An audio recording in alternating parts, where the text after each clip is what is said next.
Hare Krishna, Krishna Kshetra Maharaj, humble Hare obeisances. Krishna, Prabhu. Thank you very much for joining once again for the Monks podcast. Always my pleasure. We completed a Dashavatar series. That was one of the long and very relishable series. I thought we could move to some more contemporary or intellectual topics related to your area of specialization. So, one topic I felt we could discuss is how does contemporary education relate with spirituality? So there are some of Prabhupada's statements which are sometimes quoted. That Prabhupada has said that modern education is like a spiritual slaughterhouse. But is that like a fair or complete representation of Prabhupada's position? And one reason I thought we could discuss is because you are actively involved in the academia. You are a faculty and you teach in various universities. So I'm not a faculty. I'm not in any faculty now except Bhaktivedanta College. But anyway, yes. But you're teaching in, I believe, in Singapore or China, and the Far East. I was teaching in Hong Kong. Hong Kong, at the Chinese University of Hong Kong. You know, I'm not a seasoned teacher. I taught there for altogether 6 semesters as a visiting scholar was my official designation. Okay. Actually, the first year I was assistant professor. I was a regular enrolled person for the first 2 semesters. And then after that, I became, for various reasons, it was best that I be a visiting scholar.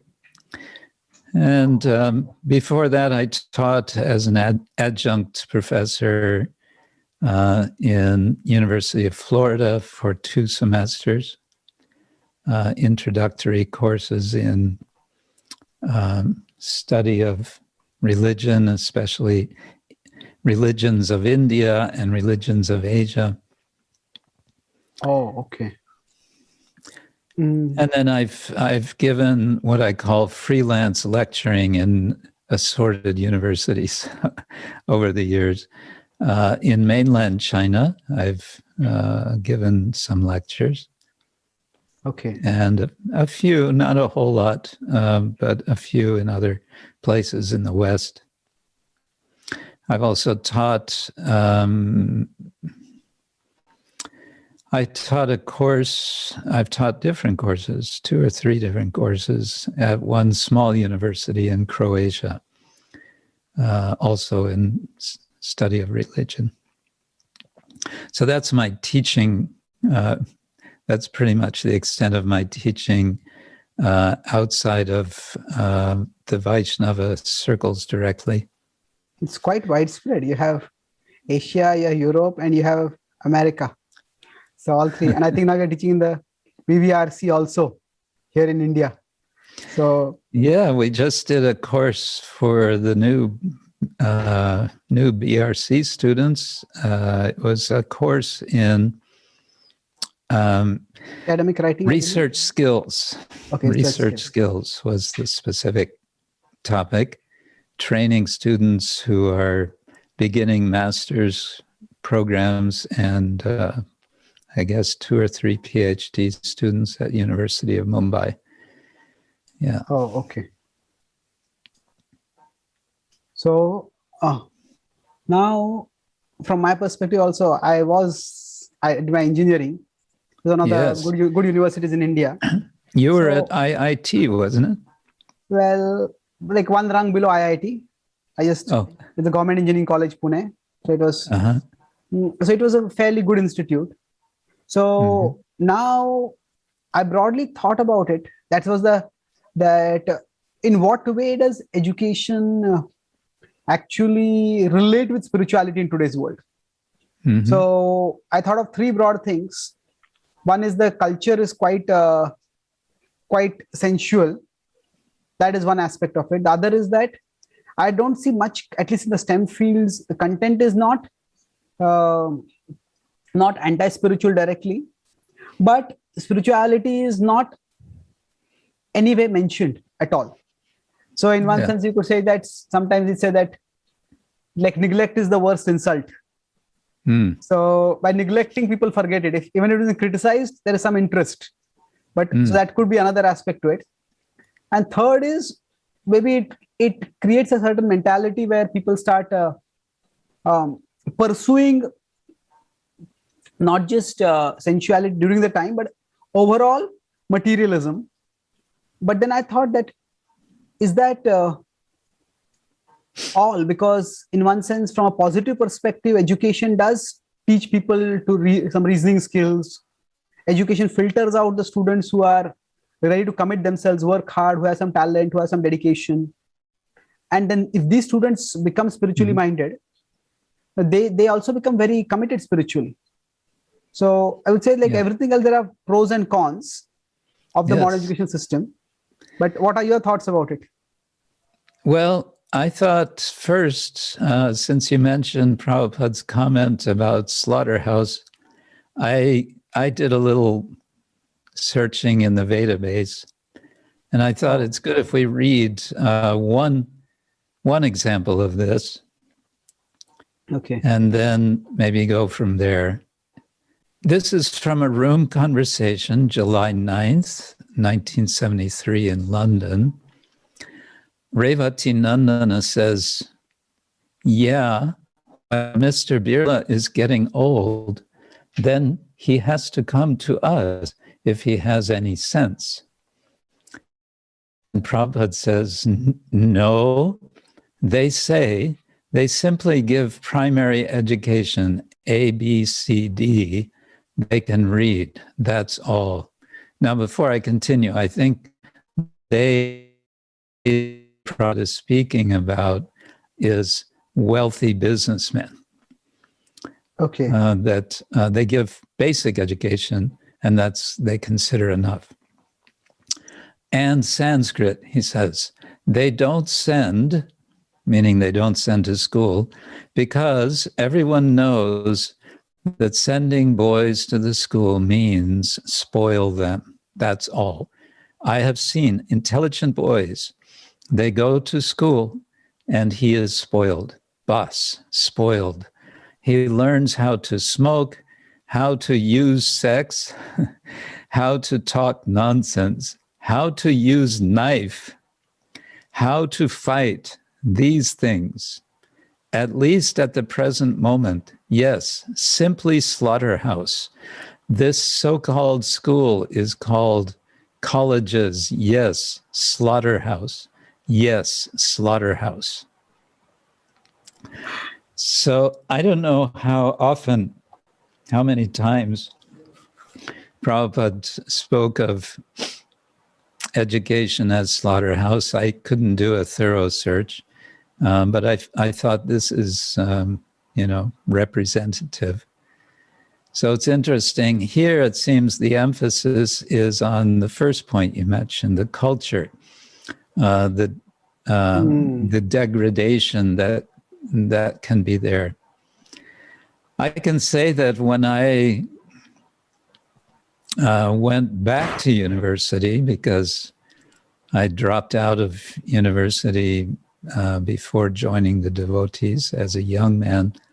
And then by the encouragement of my senior godbrothers, I went back to university 23 years later, University of California, changing campus from Berkeley to Santa Barbara. And I was a bit shocked at the degradation of language that I was hearing from students in that period of time. It was an interesting experience just because of the more than two decades gap. So if you hear language changing gradually over time, that's one thing. But when you don't hear it for 2 decades, and then you hear, for me, it was such a shock. at how degraded the language was and how inarticulate students had become. I mean, it seemed to me they had become more inarticulate than before. Just, hardly able to put proper sentences together to say something intelligent. I was quite amazed. So that, and then the culture. When I went back to university in Santa Barbara, I stayed with a devotee. We shared an apartment. We were just one block away from the campus, and we were just across the street from what's called a sorority house. There are fraternities. This is for men students, and there are sororities for women students. And these are private institutions. They're not, I don't know, directly connected with the university, and you have to be selected, invited to be a member of a fraternity or sorority. They're kind of exclusive. Anyway, the yelling and screaming that we heard sometimes from the sorority was like a bit shocking. What's going on over there? Oh, okay. And it was, and that's, the women, and you wonder, what are their parents? How much are their parents aware of what's going on? So that was, I mean, it's very impressionistic, but that sense is there. As you say, a lot of sensuality is there, especially on Western campuses, but you seem to suggest that it's also in Indian campuses. Yes, definitely it's lesser than in the West. But yeah, as compared to what a child staying at home would be exposed to, what happens to them when they get exposed to colleges is definitely much more. Yeah. Yeah, that one gets exposed to, there's the sensuality.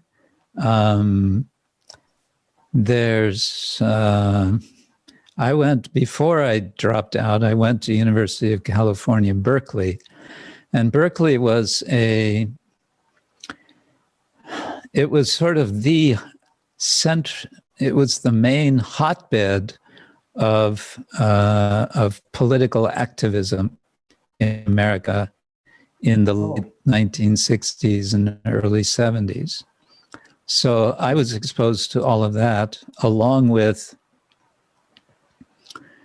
the prevailing political fads, including Marxism of various stripes and so on. That was there. But it was also, it was a mix. That's where I was first exposed to Krishna consciousness. There were devotees who were chanting, doing public Harinam, right at the main gate of the university, every day, 5 days a week, week in, week out, for several hours a day. So, it was a kind of a cultural circus at my university. I would say all kinds of things were going on there.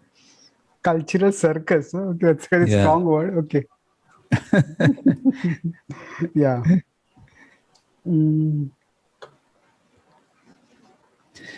So Prabhupada says he does use this strong term, slaughterhouse. And this led me to an interesting thought, because I remembered years ago, Henry Ford, famous for creating the Ford Motor Company, and especially the assembly line process of mass producing cars, automobiles. As I know, as I've understood, and probably Ambarish Prabhu could correct us on this, but that Henry Ford was inspired for this assembly line idea from the Chicago slaughterhouse system. The assembly line process was first developed in Chicago, as best I know, in the slaughterhouse, in the meatpacking industry. And what if I can indulge a little, my line of thinking here was Prabhupada's mentioning slaughterhouse. And I think this is where we can see the dark side of the modern academic system, is that it's very much about a commodification of knowledge and a kind of mass production of knowledge. When I was teaching at Chinese University of Hong Kong, it's a very large university, and it's a very well established and very sort of upwardly mobile university, in effect competing with the University of Hong Kong for the first position in the city, in the territory of Hong Kong. And what I came to realize as I got to know a little bit of the culture among the scholars was that what I had already heard was very much confirmed, namely publish or perish. Oh. And if you want to move up on the, grease pole of academic career. Okay. Fortunately for myself, I didn't have to worry about this. I was a visiting scholar. I didn't have to worry about this at all. But you have to publish. And in order to publish, you have to produce knowledge. You have to be manufacturing. You have to be creating knowledge, which is then considered, of a quality which can be published in academic journals or academic books and so on. Anyway, so this made me think, it put me back to Prabhupada's comments about education as slaughterhouse of education, the slaughterhouse of education. That yes, in the sense, okay, there's the violence side of it. Obviously, this is a major concern. And we can say that on the extreme end of our critique of modern education, we may want to say like this. Prabhupada is pointing out, it is killing the inclination towards spiritual life for many people, for many young people. The potential can very easily, and why is that so? We may want to say because modern education, sponsored by the state, is in essence a production line, which is producing students or producing workers, educated workers who are able to go into the working world in various capacities. That's a very interesting way. So there's also a visual metaphor. You could say that in a slaughterhouse, animals are lined together one after another, and then they're slaughtered. So similarly, a assembly line, production house, commodification of knowledge. That is, especially when we go into, if there are small classrooms, it's different. But if there are like big universities with hundreds and thousands of students, then things do become depersonalized. Yes, and I can share an experience of that also. When I went back to university, because I had dropped out after only 2 years of undergraduate, first I had to finish up. I had to resume undergraduate study, and that meant there were certain requirements I had to complete. And one of the requirements was a science course, an introductory science course. My major was religious studies, but still I had to do one science course, and there were a few options that I could take. Science for non-majors, they had such courses. So I selected a course in biology. I remember it was Biology 22. That was the course number. And there were about 200 students in the class. And the professor would just give his lecture. And then I guess there were sections. I don't even remember. Were there sections? Maybe not. Maybe yes. That I've already forgotten if we had graduate students giving smaller class sections. And then there would be exams. And the exam, there was a midterm and a final. And I just remember how the proctoring of the exam was done. I mean, it was kind of intimidating. We were seated in this big lecture hall. We had to have a seat, an empty seat between us. And then the proctors, who were the graduate students, would be patrolling up and down the aisles, watching. Oh, okay. So in other words, there's no culture of trust. Forget about trust. That was pretty much out the window in that sort of situation. Maharaj, just one point then, if we're talking about this seems to be more, these are generic features of modern society itself. Are they features of modern culture? I mean, are they specific to modern education? Like say erosion of trust or depersonalization, commodification. So then we could at one level say then that the entire modern society itself is a spiritual slaughterhouse. Are there anything specific? Yes, and then different institutions are mirroring each other.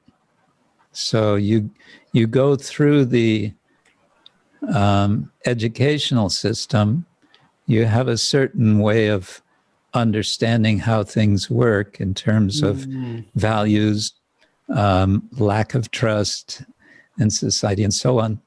And then you'll reflect that in your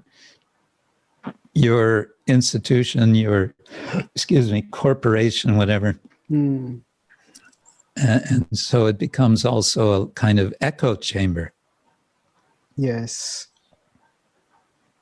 So we could say that the spiritual slaughterhouse is maybe it's like a reflection of the overall secularization of modern society in general. As overall society has become secularized in terms of becoming removing God or any spiritual element from the society.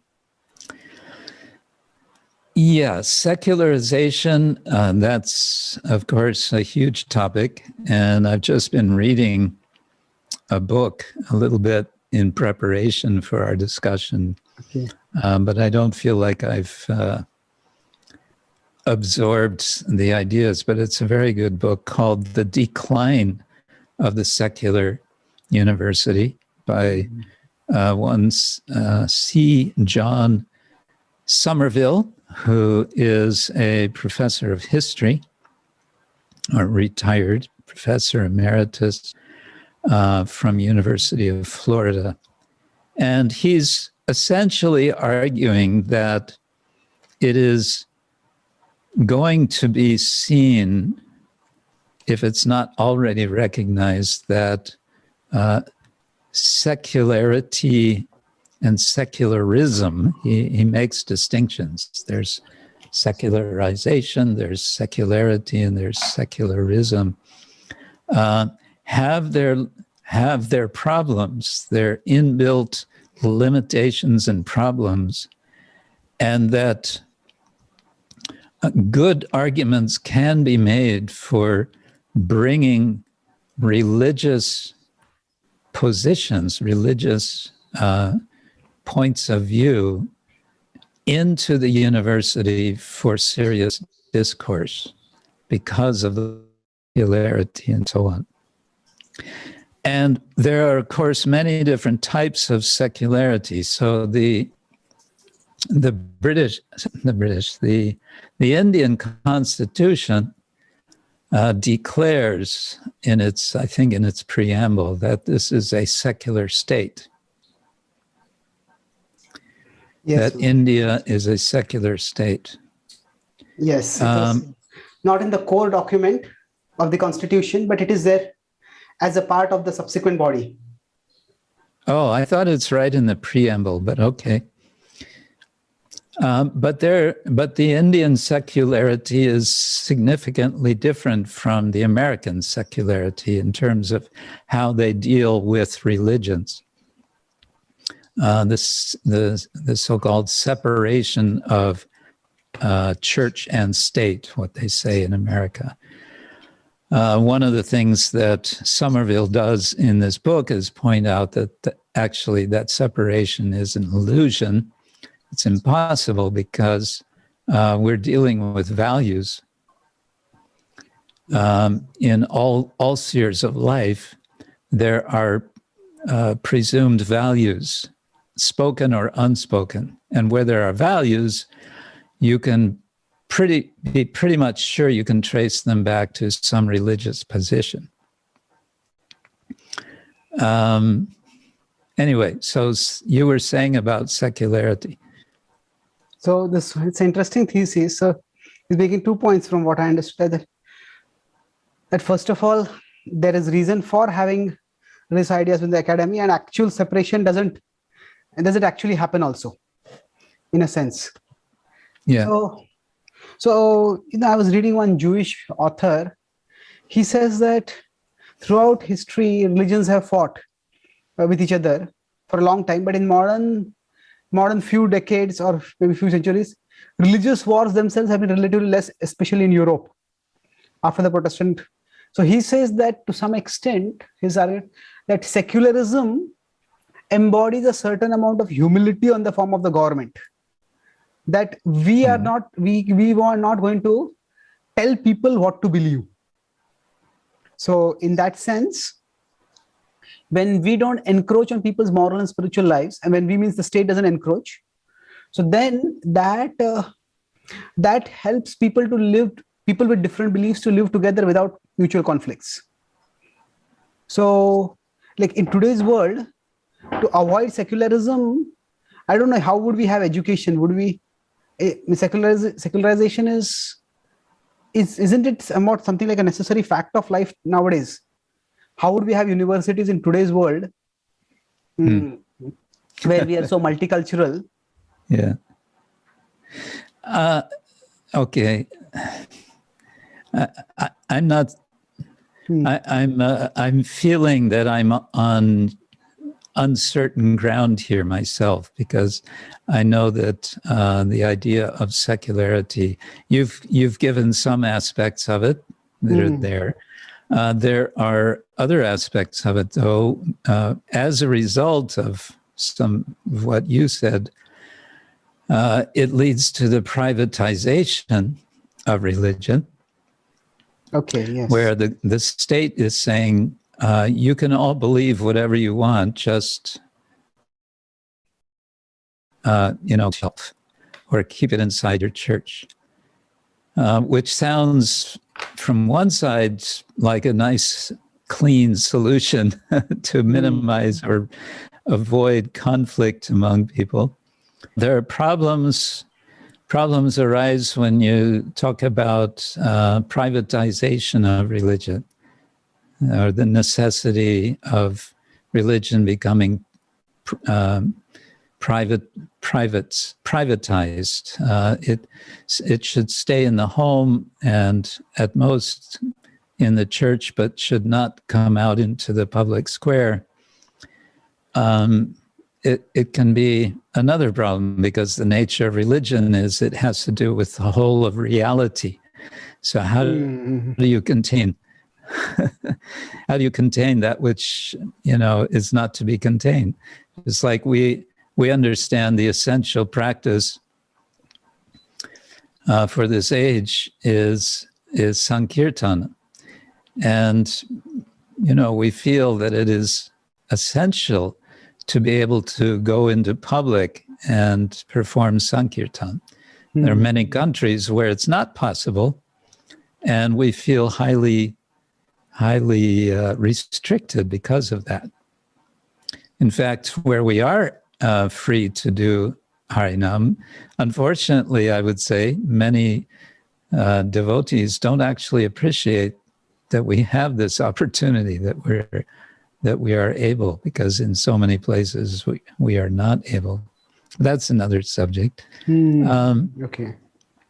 But the sort of one of the consequences of secularization is the sort of confinement of religion to the private sphere. Now, another way of looking at this, I think, may be helpful, is from the late Professor Houston Smith. He was a scholar of religion. Yes, quite in America. Quite a well-known person. He wrote classic books on religion and world religions. He wrote classic books. Yes, they became practically classics. I was fortunate to meet him in Berkeley. We had lunch together. Very, very nice gentleman. Oh, okay. One of the last books that he wrote, if not the last book, was called Why Religion Matters. Yes. You know the book? Yeah, I read it, yes. Okay, so you're familiar. You know that he speaks about the problem of tunnel vision. Yes. Talks about and he said that this tunnel has 4 sides. One of the sides is, I think he called it scientism. I think scientism, media, culture, education, like that. Yes. 4 tunnels, something like that. Scientism, media, the legal system, and education. Legal system, okay. Yeah. So his broad point is that all of these are having the net result in our modern society of giving everyone tunnel vision. Tunnel vision means, having a very narrow view of reality. And this argument that secularism holds, sort of prevents fighting amongst religions, I think that it's not completely satisfactory. And I would say so because it seems to me, and I think this is what Somerville is arguing, that if we would take modern public education and encourage it to develop to a greater maturity, it could it could facilitate the education of people to appreciate the value in religious traditions other than one's own. and could instill values of respect and appreciation. And I don't mean simply tolerance. Tolerance is a negative value.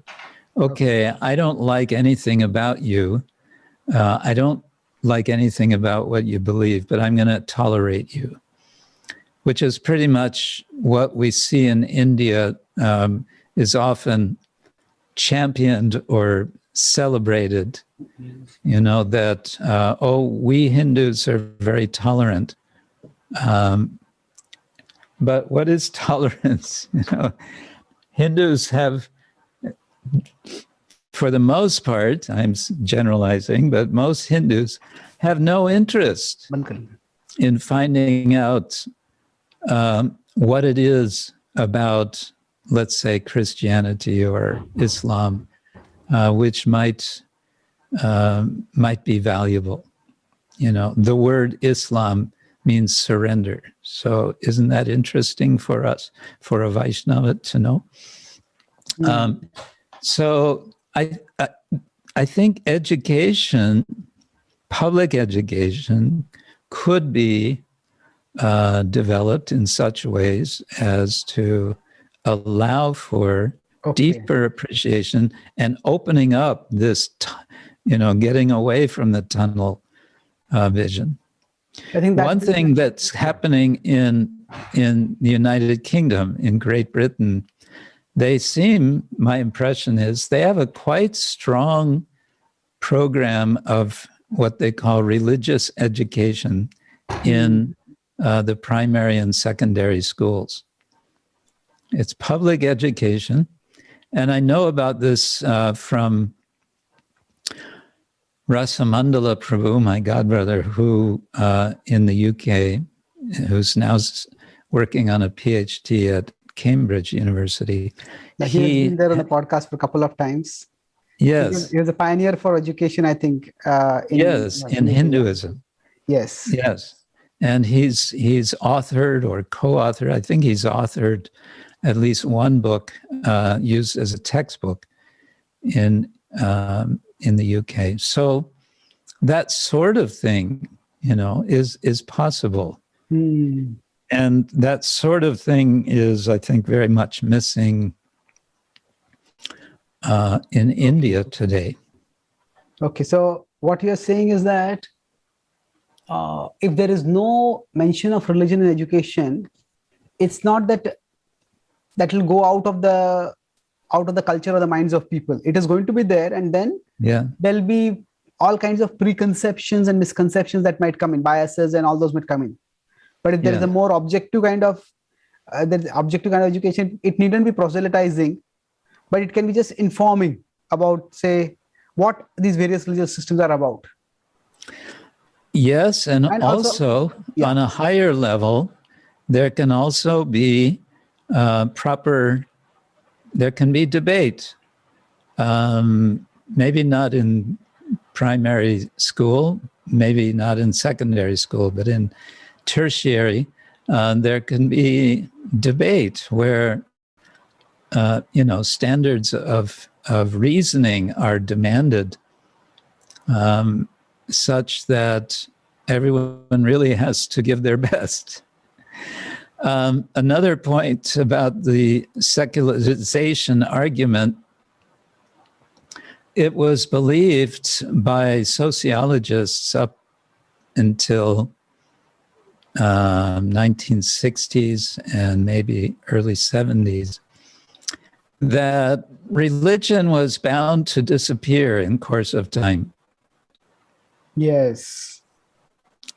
And then they started discovering in the 60s and 70s that that's absolutely not true. So it seems that I was in Australia and they had a interfaith dialogue, and I was asked to present our movement. The topic was, why has God not died till now? Quite a provocative title. We thought he was going to die by now. He's still alive. Friedrich Nietzsche said, said God is dead. Yeah. Everyone quotes only that part. They leave out the second part. He said God is dead and we have killed him. Yeah. And he didn't say it in a celebratory tone. He says as No. if that the ocean is going to, that the skies are going to fall down and the earth has no center now. Yeah. And he had it, and that was spoken by a madman. He said a madman runs out into the marketplace and yells, Gott ist tot und wir haben ihn getötet. That's interesting. So in one sense, if you're saying that education can be information and there can be a healthy culture of debate. Yeah, that could be actually very helpful, because in today's world, conflicts degenerate into name calling and character assassination. I don't know how many people have ever been trained in how to debate. Yeah. It's almost if you oppose me, or if you, then it's not just that you are wrong, but you are wrong-headed. You are a mean person. It becomes like that. And maybe evil. Evil, yeah. and therefore, at a certain point, with that mentality, communication stops. And then what other option is there than to fight? Yeah. And that means eventually physical fight. And there are traditions of debate. We have our own traditions. The Vedic tradition, Nyaya, speaks of different qualities of debate. But also, very fascinating that I came across some time ago in Tibetan Buddhism. They have a tradition of training the monks in debate, and it's quite intriguing. You can see probably there's something on YouTube where you see them like you see it's a quite physical activity, and there's a certain ritual quality to it, but they're very animated in the way they're interacting, but it's also very structured, but it's debate. They are debating ideas. They're taking the challenges to their tradition, and then they are responding to them. So I think that's also missing from our own institution. Prabhupada wanted to encourage. He encouraged devotees to take to pose as materialists and so on. But we haven't really developed that in a very serious way, because in a serious way would mean that we seek out practitioners of other traditions, including, Advaita Vedanta, Mayavada, whatever, yeah, and be ready to respond to them. Yeah. It's one thing, we do a lot of shadow boxing. Shadow boxing. Yeah. Yeah, in one sense, shadow boxing one word, it's like strawman. It's sometimes also strawman arguments. Yeah. Like we represent them often at their weakest arguments, and then we smash them. Yeah. It's a lot of fun, but a lot of fun. Okay. Yeah. It makes us feel good. So Maharaj, then in general here, there's this injunction that don't read any books other than Prabhupada's books. In fact, don't even read. I mean, there are some devotees who also have that don't read even other devotees' books, just focus on Prabhupada's books. So is that something more for the initial stages where one wants to solidify one's faith? And then, in one sense, for those who are intellectuals, books are their nourishment. And to restrict them to one set of books or one perspective, that is not going to really equip them for the outreach that they can do, nor is it going to satisfy their intellectual needs and hunger. Yeah, I think there's a couple of things here. One is adhikar. Adhikar in two senses. One is, one may think of it as progression of advancement, but we have to be really careful about that. But the other is more like in terms like we think of like Varna, someone who has a certain capacity for a certain kind of service may need for his or her service a certain kind of training which we will not find in Srila Prabhupada's books. That's a bold statement to make. I mean, yeah, well, I'll get into trouble with it.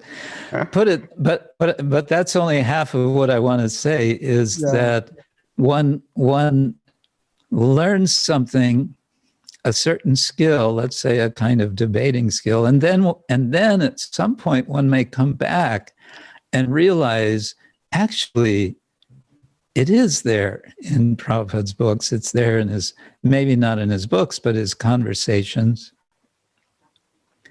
Or it's there in seed form, in certain statements within the Bhagavatam, or in the statements of the Goswamis. Now, and going back to your point, read only Srila Prabhupada's books. Problem with that statement is that Prabhupada himself didn't say it. Really? I mean, he may have said it in some contexts, but in other contexts, he was encouraging.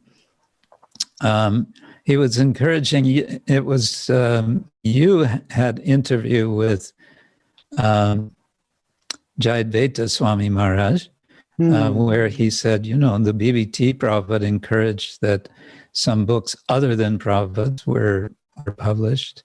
That's true. Satsvarup Maharaj's book.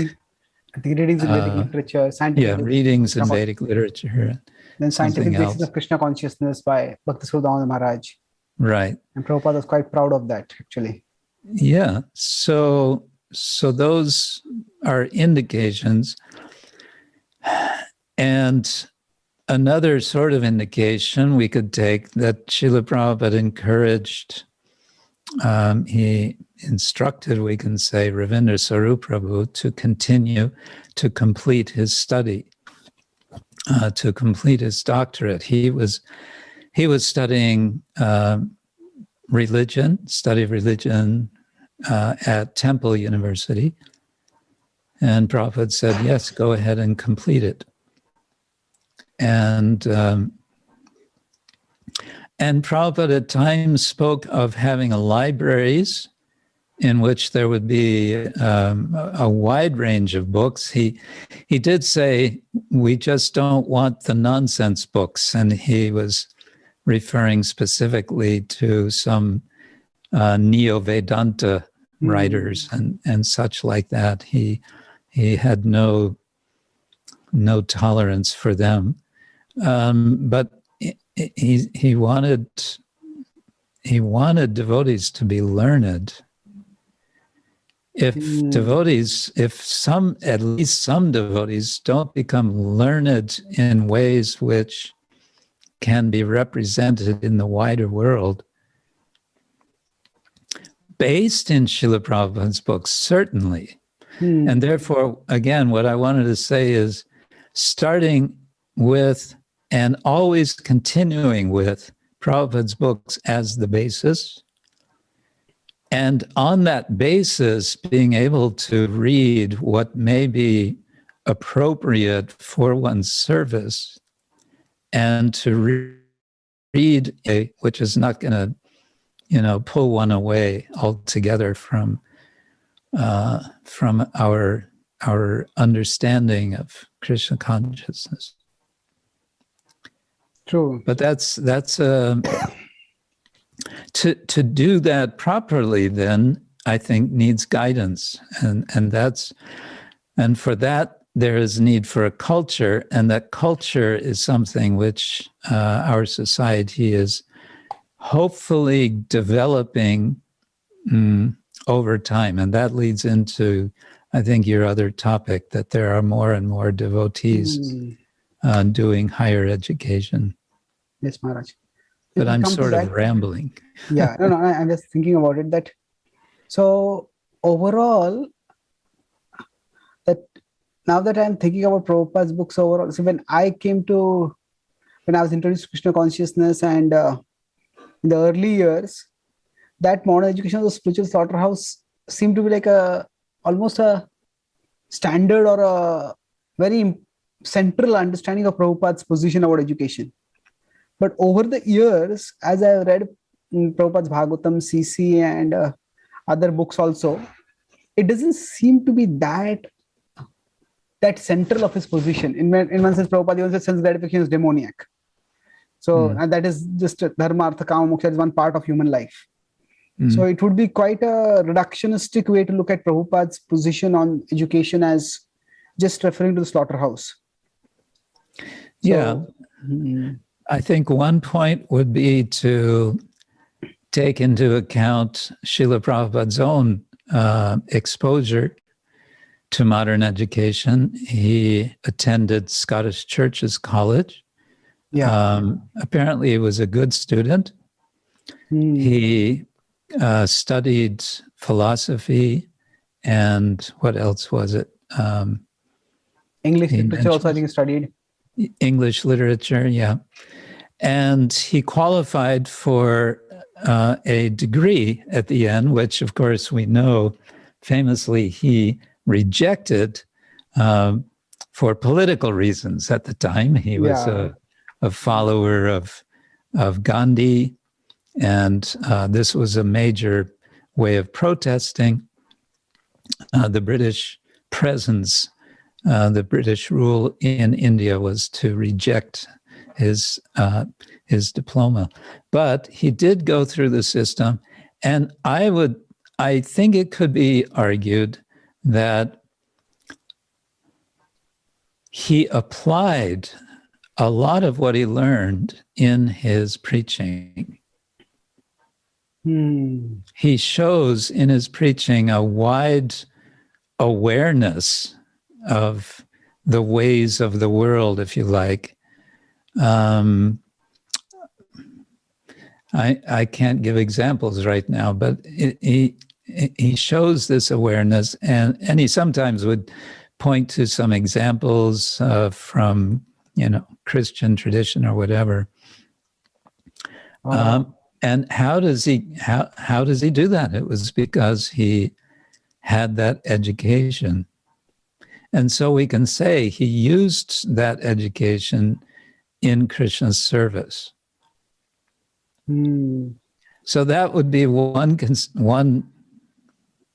point to think about when trying to determine what was Srila Prabhupada's overall approach to modern education. Yes. And another, I fully agree with this. I think Prabhupada sometimes would quote Shakespeare. I had a podcast with Trishak Maharaj, and he told me, we discussed about one of his area of interest is world classical literature. Yes. So he said that apparently, I think you have also interviewed him about the Bhagavatam on your Bhagavatam channel. I've seen that. So he said that apparently when Prabhupada was in England, he gave a whole talk on Hamlet. So I asked him whether it was recorded. He said no, it was like an informal discussion. Who told him? I forgot who mentioned that. So it was quite striking. Yeah. Yes, and Prabhupada, of course,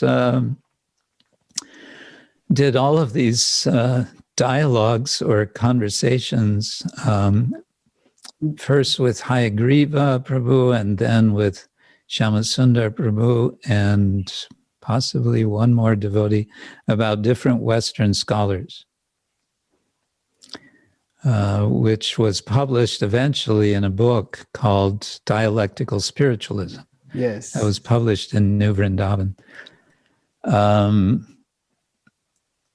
And most of those conversations, one can point to many faults in the representations that Hayagriva and Shyamasundar gave of those of the philosophers, representations or misrepresentations or extremely partial representations. But it gave Srila Prabhupada a kind, an opportunity to. Generally, he would condemn them. He would say, "Well, that's a misguided idea," and then he would highlight a higher point of Krishna consciousness. Occasionally, he would agree with some point that was being made by one of the philosophers. Okay. Yeah, it seems that Prabhupada must seem to be quite appreciative of Carl Jung, for example. He says he's the most sensible among them. So Prabhupada said something like that. Appreciated who? Carl Jung. Carl Jung, yes. Carl Jung, yeah.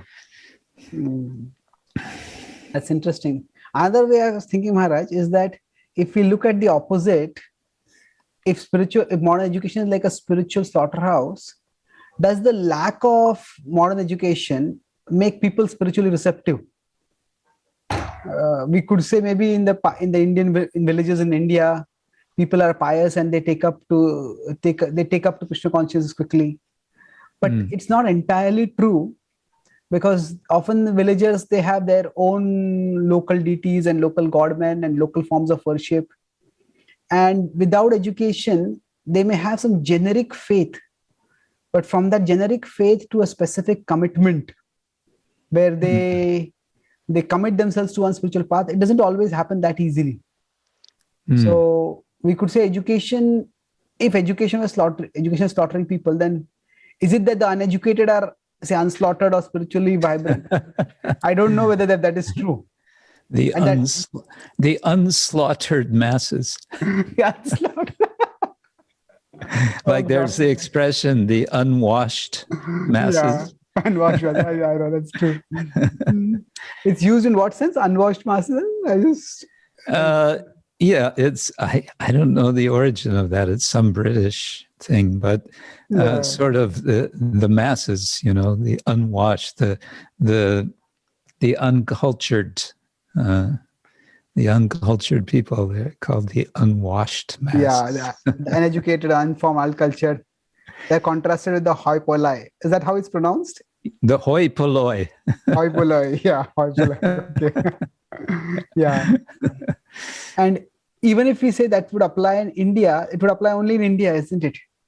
If, say, we had to go to the villages in Russia or villages in America, and assuming, I don't know, it's a fair equalization, but assuming that in villages people are uneducated, would that make them more spiritually receptive just because they are uneducated in some where there is no Vedic culture? I don't think that they would have anything to do with Krishna consciousness so much. Not anything to do, but so it does seem that the dancing, singing they might like. And I was going to say, they may immediately, I mean, not in American villages, but in, African villages, why not? Hare Krishna. And I think Indra Maharaj had that book, Drums Along the Amazon, where he talks about the receptivity of the people along the Amazon coasts. Yeah. So that kind of, there may be a certain level of receptivity, and we may even want to say it's the most important in terms of having an initial start, a certain simplicity of openness, which could lead then to a deeper commitment, but probably would not, I think, as you're saying, without considerable education. I mean, we put a lot of emphasis in our society on reading Srila Prabhupada's books, right? Although Prabhupada also sometimes says, if you can't read, that's okay, just chant Hare Krishna. But for the most part, it seems like our tradition is very much rooted in presupposition of considerable education. Chaitanya Charitamrita was written as a product of the culture of the six Goswamis in Vrindavan, with the sense that there's a need for the teachings of the six Goswamis to be brought, to be transported to Bengal, because in Bengal there were so many different ideas of who is Lord Chaitanya and what his teachings were about. And so for that reason, mainly, Krishnadas Kaviraj was commissioned to write Chaitanya Charitamrita in Bengali, of course, with many, many quotes in Sanskrit, but then he generally gives a Bengali translation or purport to the Sanskrit. But then in Bengal at that time, people would have been hearing Chaitanya Charitamrita. They wouldn't be reading. Only a few people would be reading Chaitanya Charitamrita.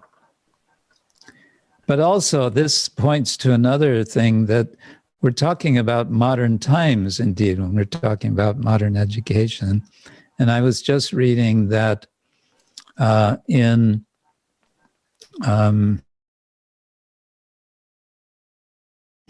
first, that the vast majority of people would have been illiterate, including, wealthy people, people of considerable public influence, and so on. Akbar was illiterate, if we want to go to India. Really? Yeah, he was illiterate. He saw no need. Why should he learn to read? There was no need. He could have his scribes read aloud to him and write and so on. My God, it's difficult to imagine in today's world a person going to any place of influence without being able to be literate. Yeah, and he was the emperor. Oh God. So are you saying that, what is the implication you are making by this, that in the past it was a culture where oral tradition was, but writing was not required, or how are you connecting this point with education as such? Well, oral traditions were certainly stronger than they are today, and people would have learned quite thoroughly the texts. In fact, that was an essential component of oral culture, is memorization. And there's a very nice book about this, which you may be interested in. It's called Religious Reading, The Place of Reading in the Practice of Religion. Oh, okay. And it was written by Paul J. Griffiths at the University of Chicago. And his main argument, incidentally, this is now a bit jumping to the side, but his main argument is a very powerful argument that that practically speaking, all of the reading that goes on in the university today is what he calls consumer reading. Okay, consumer reading. Yeah, where you buy the book and you read the book, or you just read parts of the book that you need for your particular purpose. Or you borrow it from the library, or you download it. In any case, you take from it, you consume whatever it is that is of immediate purpose for your purpose, whatever that might be. That's and so the culture of education today tends to be based on that kind of reading. And what he's doing in this book is arguing that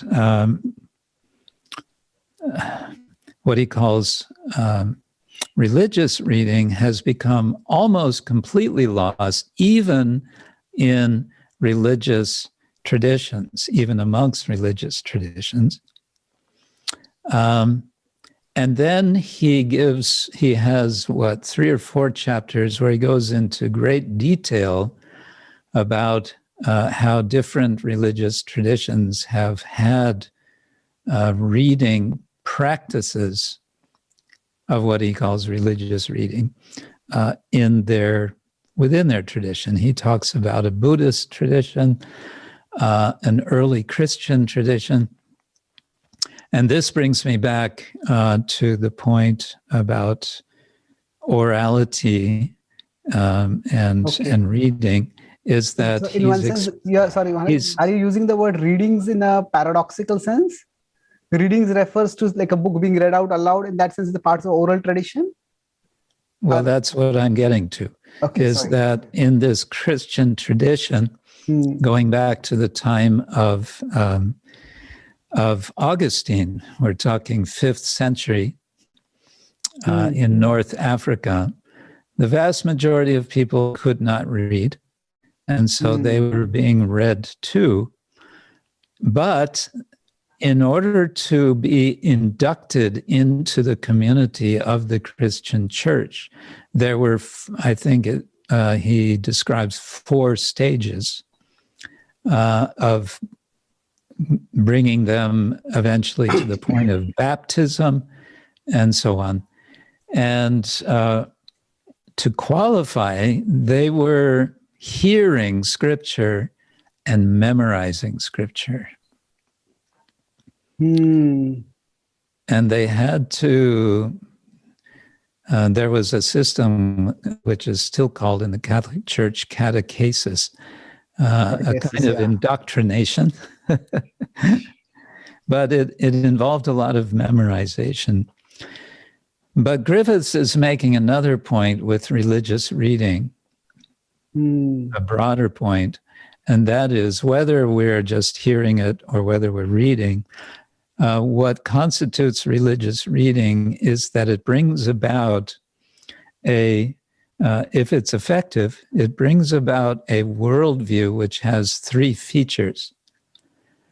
One is it is comprehensive. Second, one sees it as insurpassable.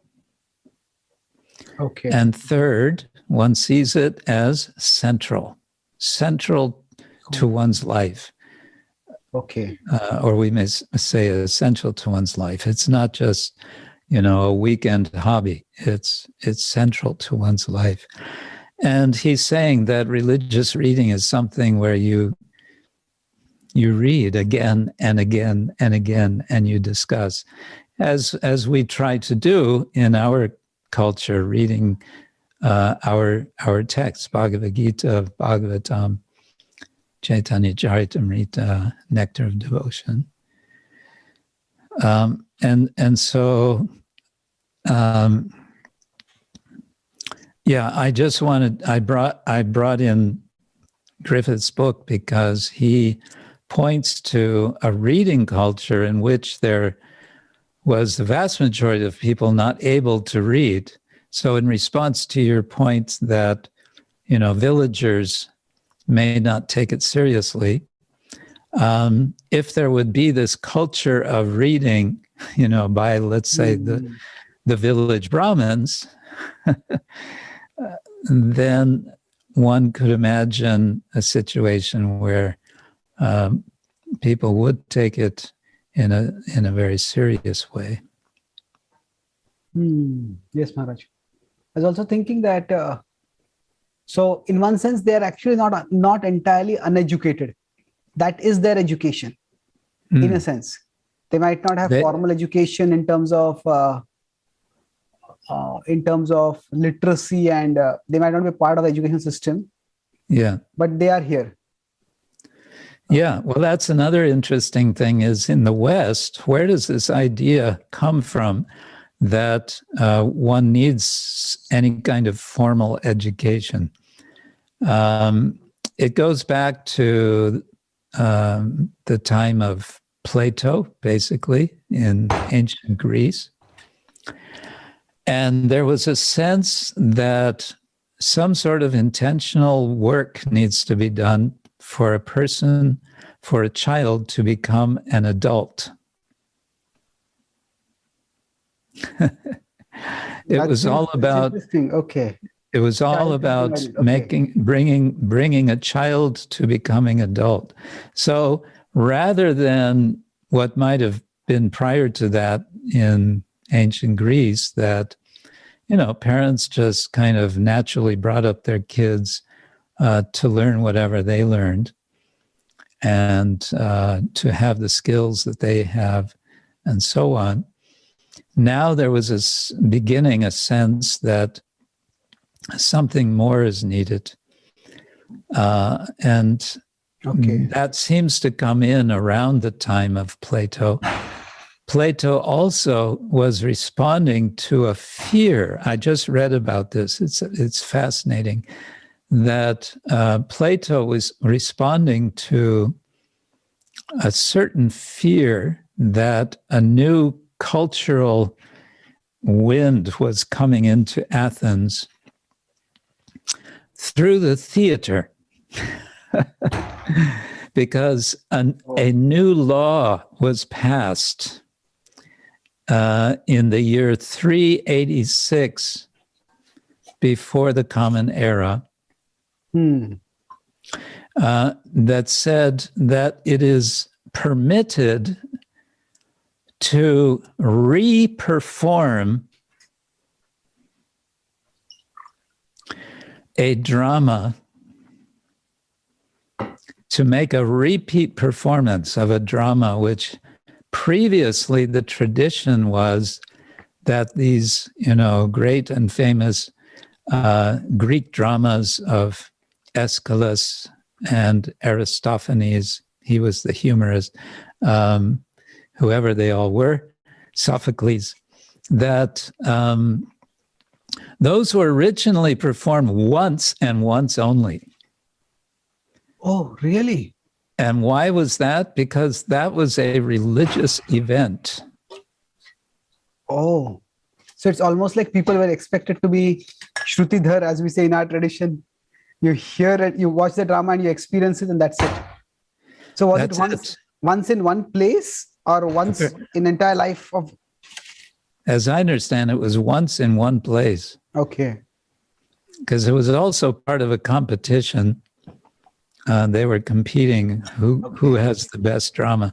But anyway, the point that what I was reading from one scholar is that it was a religious experience. Okay. Now to say, well, actually now it's okay, we can repeat that performance. For Plato, that was the beginning of the end, because this was now going to be a kind of the beginning of a degradation in which what was needed in order to preserve culture now was going to be philosophy. Oh, so in one sense, what you are saying is by repeating the dramas, then no more the dramas wouldn't actually preserve the culture.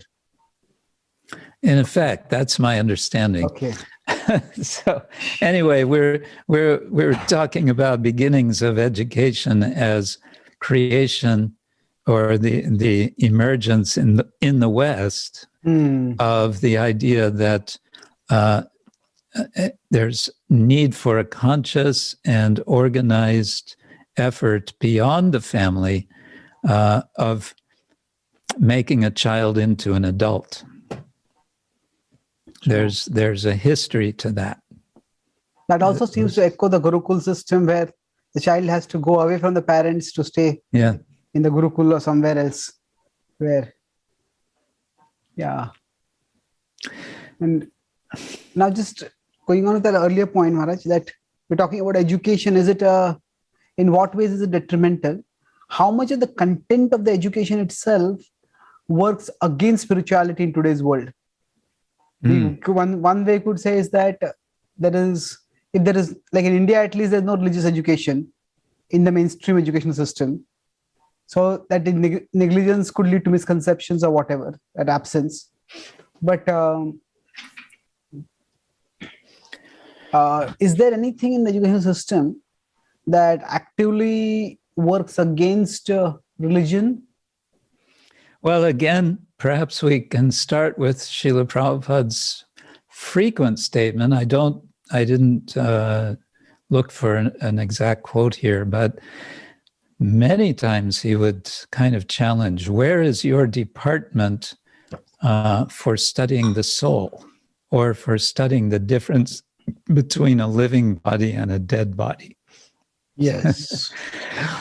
I think he said that a few times when speaking to the scientist devotees, to Swarup Damodar Prabhu and others. He was telling how they could challenge that. Where is your department for studying the difference between a living body and a dead body? It's an interesting way of putting it. And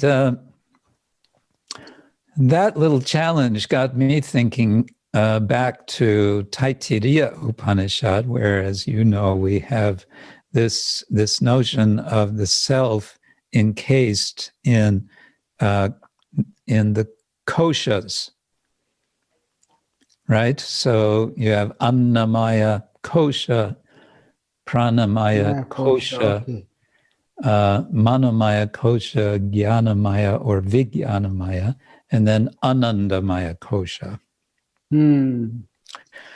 And what strikes me, and I haven't tried to develop this at all, but it seems one could make an argument that modern education is preoccupied with the first three of these koshas, Annamaya, Pranamaya, and Manomaya. With Vijnanamaya, we might want to say is to some extent a concern in modern education, but perhaps it's more of a concern in religious institutions of higher education. And I do want to point that out. We do have in the world still today, outside the secular sphere, you can say, higher educational sphere institutions.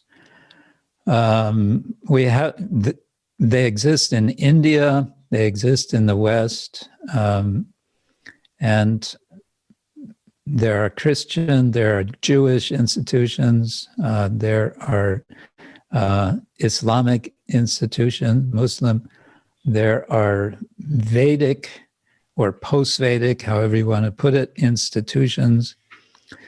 And I mentioned before, there's Tibetan Buddhists. There are such institutions. So we may want to say, are concerned with Vijnanamaya and perhaps even Anandamaya in some degree. Okay. So this might be a helpful way of one way of thinking about this. And another way we might want to see we may want to see this as a product of the attention to Annamaya, Pranamaya, Manomaya, is to notice how modern education involves a fragmentation of knowledge.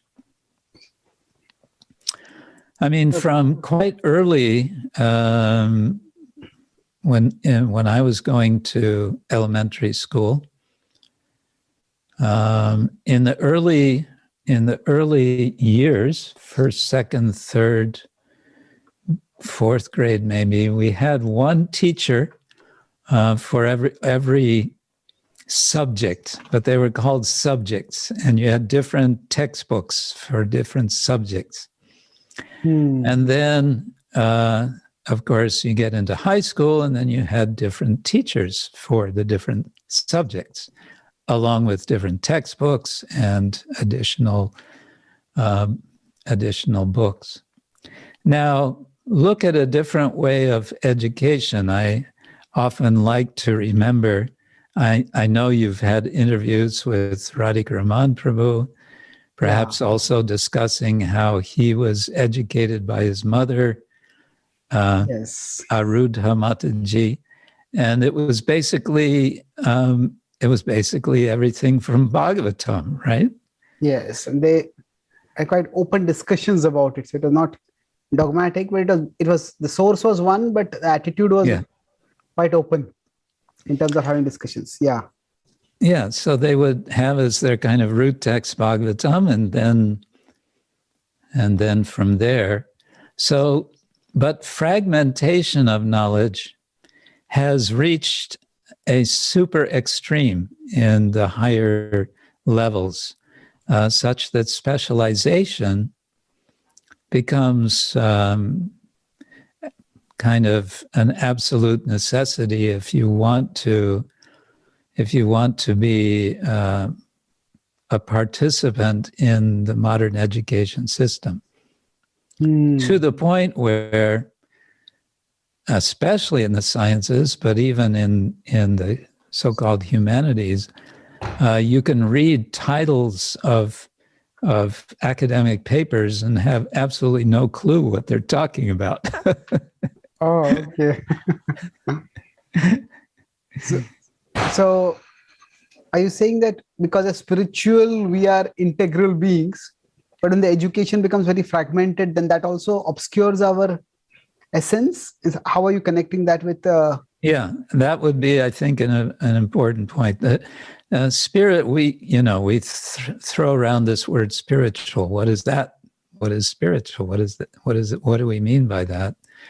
One thing we may want to understand about it is we're talking about the whole person.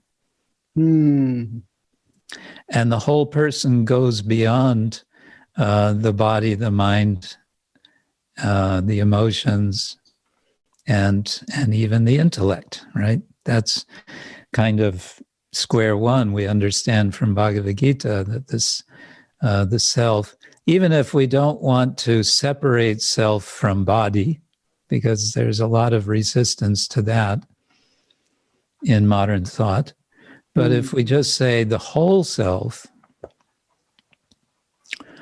then that's very difficult to talk about in the present world of education. It's very difficult because of this fragmentation, specialization. That's fascinating. Fascinating in the sense that, it's almost like Krishna talks about his concept of knowledge in the mode of ignorance in 1822. So where we get what earlier you mentioned about Houston Sid's tunnel vision, that we might get so consumed in our own discipline that we become oblivious even to, you could say, totality of material reality, then not to speak of spiritual reality. Yeah, it's also a problem. This is something that Hridayananda Das Goswami Maharaj likes to speak about, is the fact that scientists, for the most part, have little or no training in philosophy. So even if we take philosophy as spiritual, but philosophy in some broader sense of understanding, scientists don't get it. And as a result, the tendency, the scientific, the popular scientific narrative is that, science is providing us with all knowledge. And of course, that's not science, that's scientism. But what I'm saying there is fragmentation, even which perpetuates, I think, the lack of a recognition of the need for spirituality, for a spiritual dimension and a culture of spiritual life.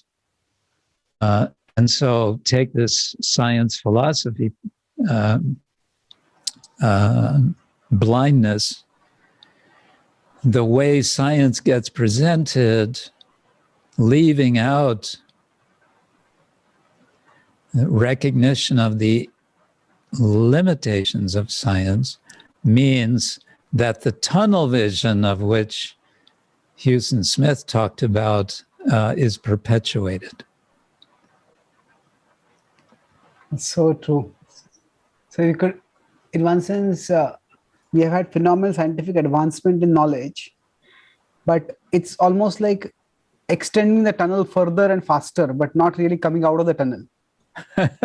Further and faster, yeah.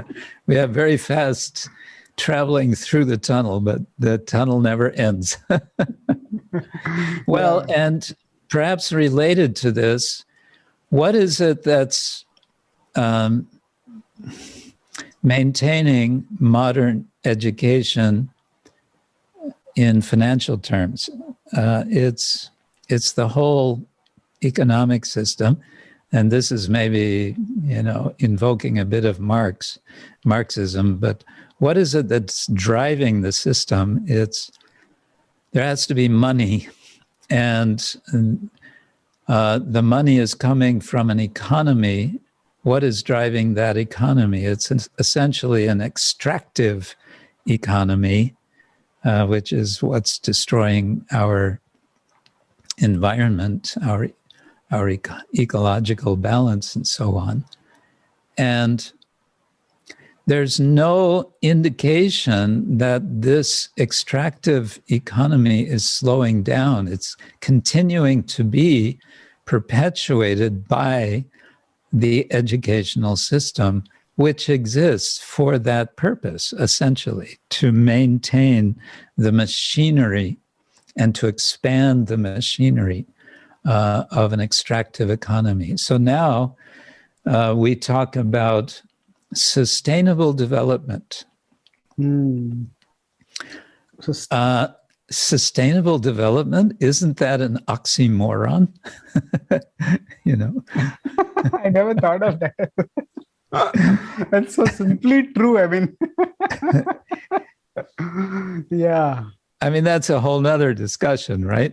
But if we think about how modern education is the motor, that's keeping that whole understanding and way of moving in the world going,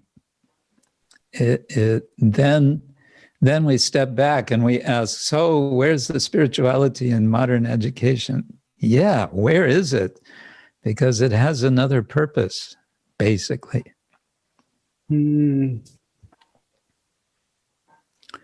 It's driving an extractive economy, which, where is that stopping? So then we could also say that if extractive economy could relate with Rajoguna and Tamoguna. And so we can say that the modern education not only perpetuates or fuels Rajas and Tamas, but also it may end up giving intellectual justification for those things. And that could also lead to further alienation from Sattva and Shuddha Sattva. Yeah. And also the psychology of education, by which I mean the overall mentality of students to be successful. They're under ever-increasing pressure. It's an interesting phenomenon in China today. I was just interviewed a few days ago by a lady in China for some, I think, a kind of yoga journal. And she made this point that in China today, there's two things happening. There's extreme competitiveness, especially in education, but, from top to bottom throughout the economy. And there's developing now, since recently, what did she call it? A lie down culture.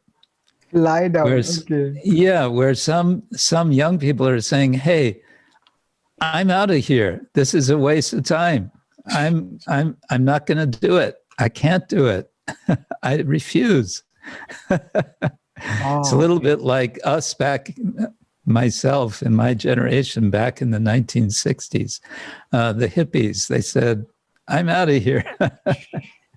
And then it was the hippies who became devotees.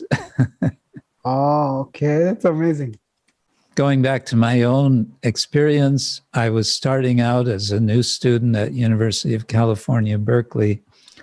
From day one, I saw the devotees, as I mentioned, standing at the main gate in a group chanting kirtan. And I thought, wow, that's really interesting. I wonder what that's all about. And I thought, well, whatever it is, I know it's from India, and yeah, it looks really interesting, but whatever it is they're into, it's not something I can get into because I'm a student and I have to study and I have to, get good grades and I have to be successful.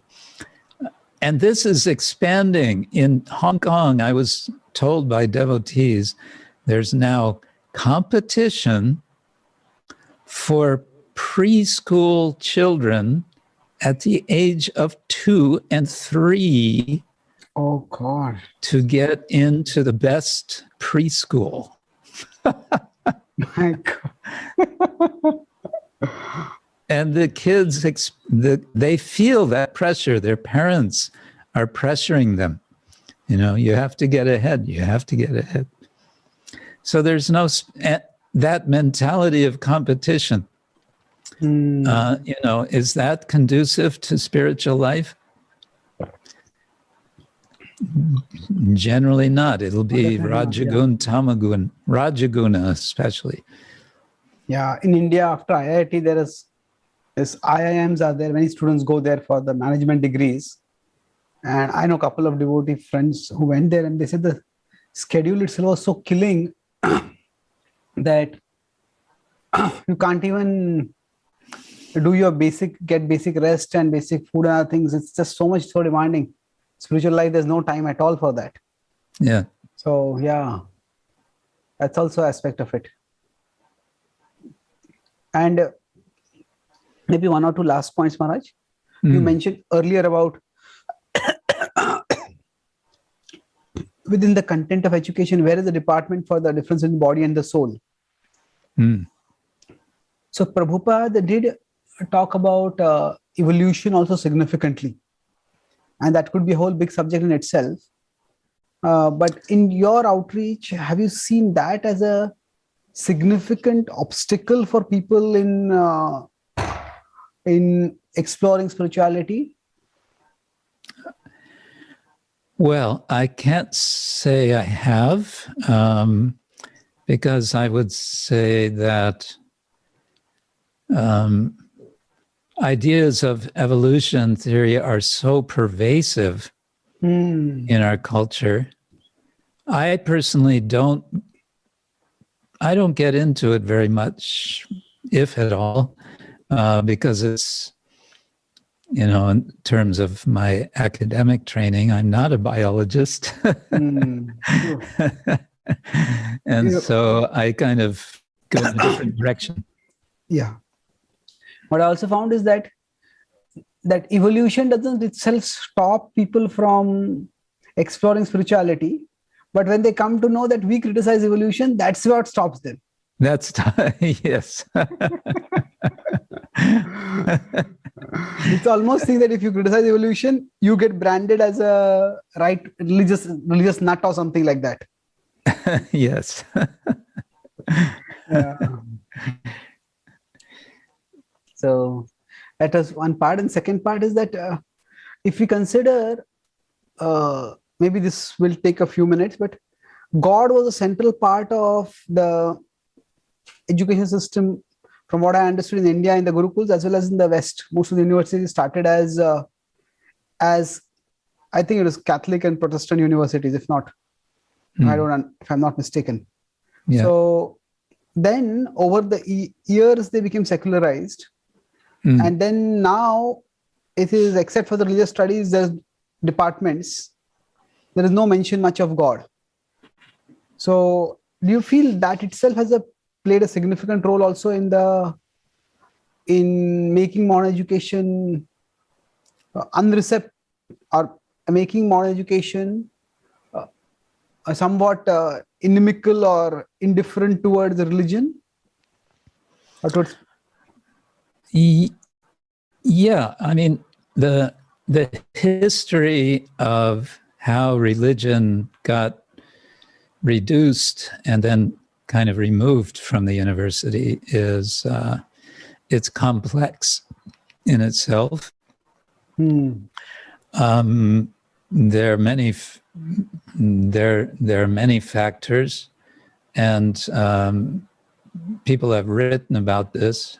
I made some notes, brief, from one author who's giving a short history of Western universities. So I want to refer to that. He goes back to to the late Middle Ages, the development of the merchant class, because Europe had a very strong class division system up until 17th, 18th centuries. But there was, in the course of that time, there was development of a merchant class, which became very strong, very wealthy, especially like in Holland and Germany. And then we can say an intellectual current developed, which came to be called Humanism. And this had to do with looking back to philosophy and other areas of thought, law and medicine, from the ancient Greeks. The Middle Ages in Christian West, most of that had become completely lost, and it was the Muslim scholars, well, later Muslim, but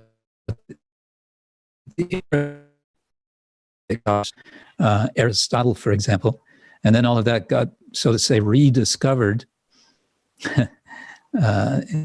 in the sort of beginning of late Middle Ages. Printing press from, the 15th century had a huge impact. From the printing press develops in the West Protestantism, for example, the idea that one could learn to read and then read the Bible oneself instead of just hearing it from the priest was a radical new idea. And to translate the Bible could cost you your life at some points. Really? I didn't know that. Yeah. Wow. Was there something like that in our tradition also? That translating the Vedas was a problem? I don't think there was anything like that. Translating the Veda. Translating Vedic or Vedic literature into the Bhakti tradition flourished because of the local translations into vernaculars. Yeah, vernacular. That's, they sort of go together. One typically says the Bhakti movement, so-called Bhakti movement, and vernacular. Okay. So then we go through a Protestant Reformation, and now we're in the 16th century, which, it's interesting, is the time of Lord Chaitanya, which we may want to say is a kind of Vedic Reformation.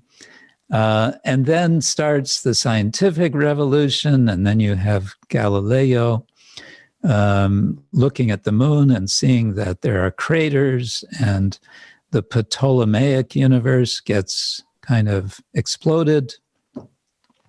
And then starts the question, where is God actually?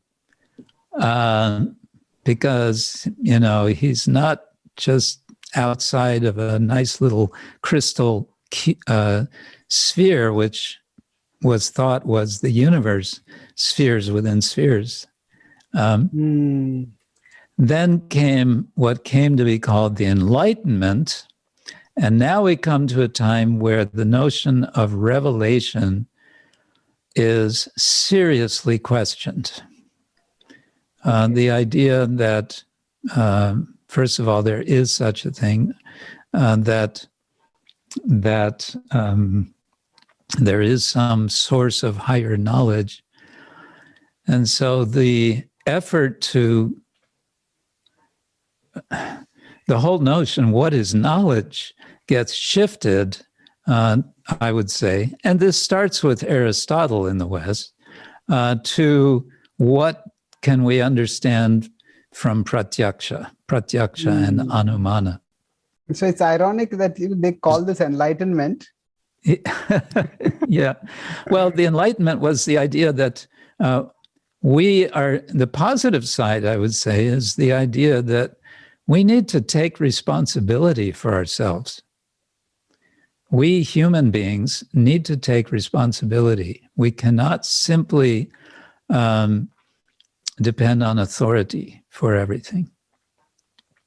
So I think there's a good side to the Enlightenment. There was a sense of, a new sense of personal responsibility. Then comes the French Revolution, which had huge political and intellectual ramifications. And then what the scholar calls the seismic power of the Industrial Revolution. So now we're coming into the 19th century, early to middle to late 19th century. And along with the Industrial Revolution especially comes European imperialism. And this was felt to the extreme by India, you know, starting from, what was it, 1757 to 1857, and then to 1947, you know. But that's another subject. But one Indian Vaishnava, not from our direct tradition, but a Gaudiya Vaishnava, nonetheless, an intellectual, he said, you know, the British imperial project to India actually began in 1947. Oh, really? Okay. The takeover actually started in 1947. Anyway, so then European imperialism, and then the training of those who were running the empire. So there's one building in Oxford, in the Oxford University, which is now houses the history department. And that was, at that time, the place for the training of the members of the British Empire who were then going out to administer the empire. So you see, I'm making kind of a very wide circle to bring back around to this point of what modern education is about and how the place for God, which was your initial question, how it faded and disappeared. So these are taking very, I'm painting with a hugely wide brush. Yes, that's true. I mean, it's almost the entire intellectual history of Europe, you could say, and then it affected the whole world.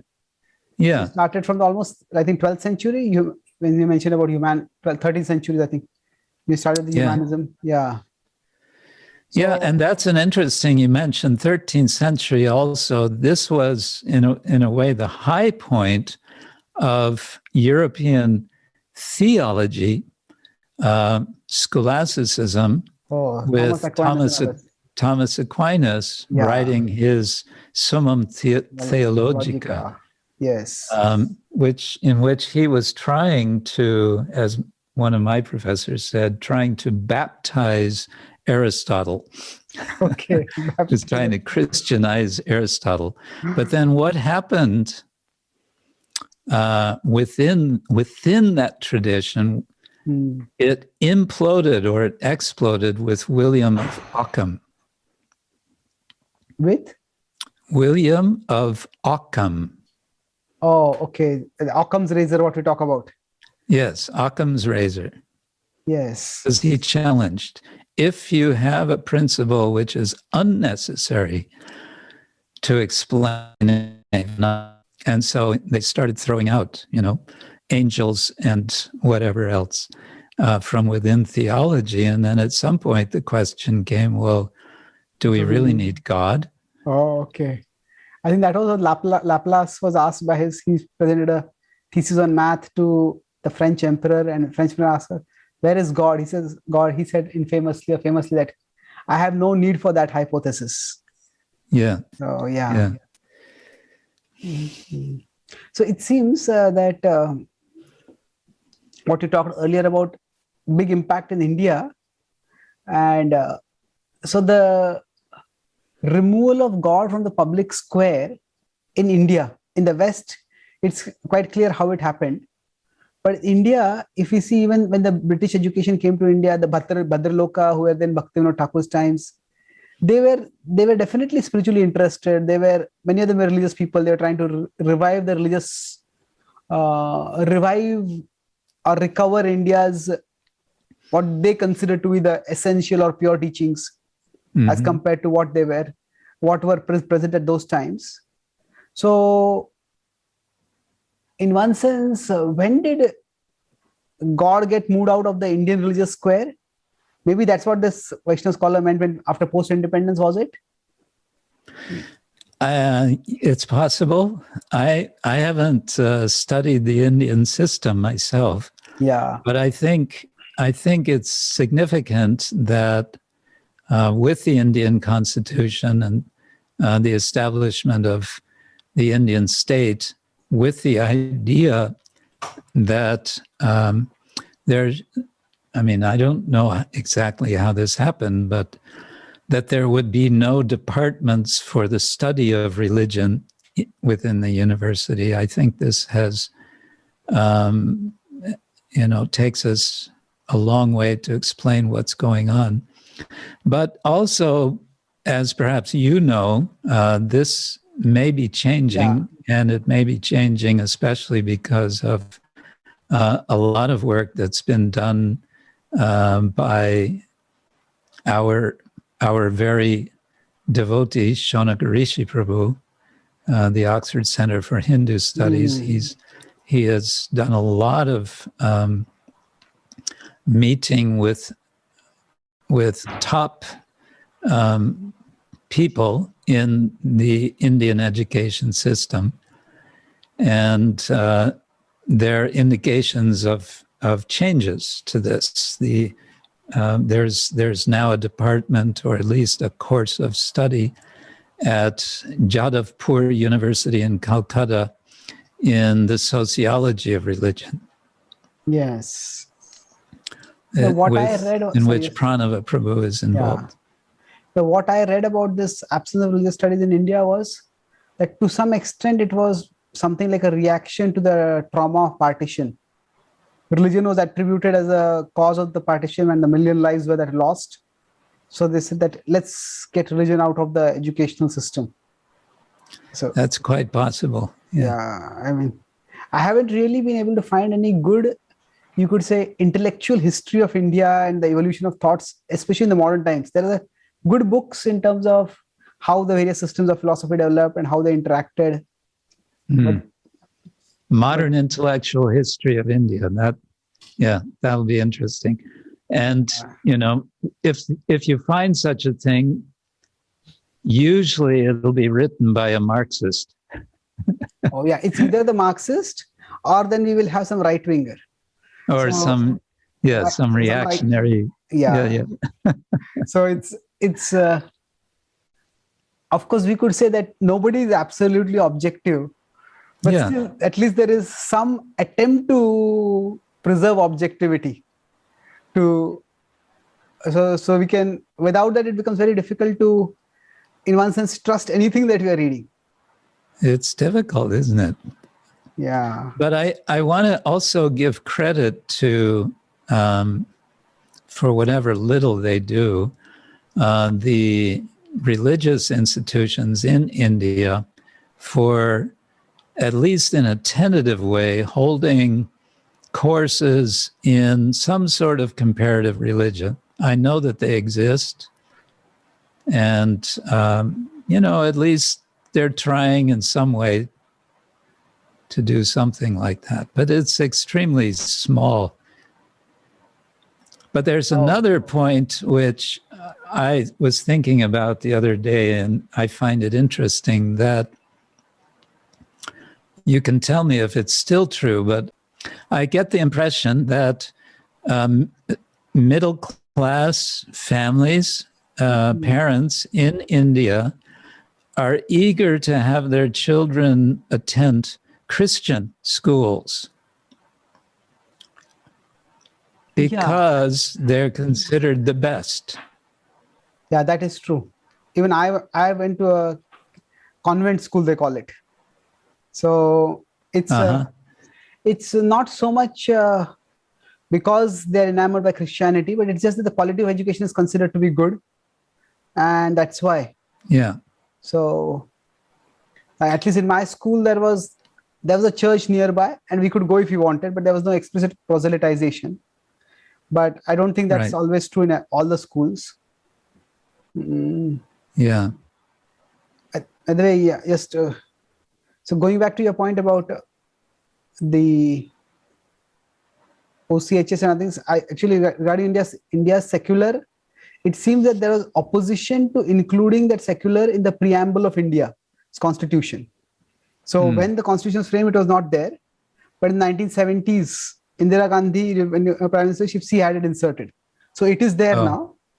So it was a later edition. It is a later edition, yeah.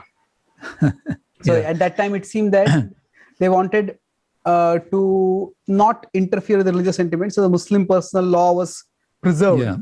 So for that purpose, they said that we don't want to call it secular. So Nehru opposed it at that time, but eventually it was incorporated by Indira Gandhi. Something you may want to do, if you haven't already, for your podcast is interview Shaunaka Rishi Prabhu about this. Yes, because I think he knows a lot about it. He's been involved in changing the situation, and he can report what exactly is happening on that level. Yeah, definitely. To the extent he's able to say something publicly, of course. Some of these things are a little bit, going on behind the scenes. I don't know. Yes, Maj, I'll do that. That's a very good suggestion. In fact, I already messaged him. Maybe I'll do it once again. I was waiting for his reply. Mm-hmm. Thank you. So you were mentioning that the OCHS has contributed to the revival. And in some ways, even Prabhupada's emphasis that the temples be centers of learning, that is quite significant, I would say, in terms of at least the way I experienced temples while living in India. Hardly any temples even had any classes. So, of course, it's a different kind of education, revival of education. But at least something is regular classes and education. So we could say even Prabhupada's legacy is continued in the academic department, in the academic domain by Prabhupada's followers and expanded. Yes, but dare I say, our education in our temples is, for the most part, what many people would call not so much education, excuse me, as indoctrination. And this is a whole nother topic. And I did a presentation on this for the Ministry of Education a couple of years ago. And I have a PowerPoint about it. So if you like, maybe we can do another session and we can talk about that. That would be excellent, Maharaj. That would be very good. Maybe in that part, we can even bring in the part of devotees and academia, suitability, unsuitability. Yeah. We could talk about that. Yes. Yes, Maharaj. So for me, it's coming close to time for another engagement, but yes, maybe you want to do you do your mystical summary. I don't know mystical. mystical because you remember everything so well. No, it's just a few things I remember here and there. But say, today we discussed about the topic of broadly about, it says, how does modern education affect spiritual receptivity or spirituality in general? So we examined Prabhupada's statement that modern education is like a spiritual slaughterhouse. So overall, it seemed that Prabhupada was more concerned with the cultural implications, the culture in the university, which was quite sensual. You mentioned your experience when going back there, that you're shocked at the level of the degradation of the language. And what was the word used? Hakkas, noisiness, or what was it? Of the hostels? You use a particular word for that. That is. I don't know. So anyway, so what I said. So a lot of what we say carrying on, wild partying. Yeah. So then we discussed about in terms of the content of the education, that the context of the education definitely affects to some extent, but that is, we could say, a part of the entire modern culture itself, where there is competitiveness, there's materialism, there is sensuality. So education, is it itself alone culpable? Then we discussed that, you said that we could look at the positive side of education is that the Prabhupada himself, when he was educated and he was a good student, and his educational training does come out in his writing and his speaking. He quotes sometimes from contemporary sources which he learned about. So conversely, if you say, are the uneducated people receptive to bhakti or receptive to spirituality? He says, yes, they might have some simplicity which might make them more receptive, but then not necessarily that they could also go into sentimentality. And it might be in India, but in other countries, it depends. If the culture itself fosters some openness, so maybe not in America where people already have particular religious belief, but maybe in Africa or South America, there is receptivity. So, and we also discussed that we talked about education in the traditional setting was more of reading rather than hearing. And in that sense, even if people were uneducated, that they were not literate, even Akbar was not literate, but it didn't matter because through reading, they would hear and learn. And well, I think I meant the other way around. For most people, it's hearing. Yeah, sorry, because they couldn't read, they could hear and learn. Sorry, the literacy or not, they could hear and learn. And then you also talked about your experiences with, I think the Reading Religion was one book, and Houston Smith, you quoted about how the scientism, media, legal system, and the education, they create a tunnel view. And even if science is advancing rapidly, but because scientists are often not trained in philosophy, so it's just extending the tunnel in a sense. So if we consider the content of education, you quoted how Prabhupada said that where is the department that talks about the difference between body and the soul. And in that connection, we discussed about how, and I think that connection came to about the whole philosophy. And then you mentioned about different levels of, was it? You went back to at the time of Socrates and Plato. What was the point you mentioned in that connection? That well, just the roots of the idea that some intentional education is needed. Yeah, So it seems that time also there was a concern that if the drama started being repeated, only philosophy alone would be the source of, would preserve the wisdom or preserve the culture. So the idea that then we talked about secularization and how much it has removed God from caused God to be removed from the curricula. So you talked about the whole intellectual history of the West. And while we could say secularism might prevent religions from fighting, but having no religious education it's not that alone can stop people from fighting. But if you have a religious education, then that can foster appreciation and even a healthy culture of debate, rather than ignorance and then misconceptions and that leading to violence. I would say there can be debate. There can also be dialogue. Yeah, dialogue and debate, both, yes. Culture of dialogue. And in although secularism in India and secularism in the West has worked out differently. India, especially the lack of religious education, religious studies, is a problem which slowly is being rectified through efforts in various places. AOC, yes, and then you talk about we hope so. Slowly being at least some direction is going on in that direction. Yeah. So we could say that we also have the BRC. That is also playing connected now with University of Mumbai. Yes, Maharaj. So look forward to a future podcast where we discuss about education and indoctrination, Maharaj. Okay, let's do that. I wanted to say just one more thing briefly on the good side of modern education from personal experience. I've been personally fortunate to have a good number of really good teachers. Okay. And maybe they were not bringing spirituality to me, but in their areas of expertise, they were such that I felt some inspiration, like, this is really interesting. I really want to learn this. And a sense of,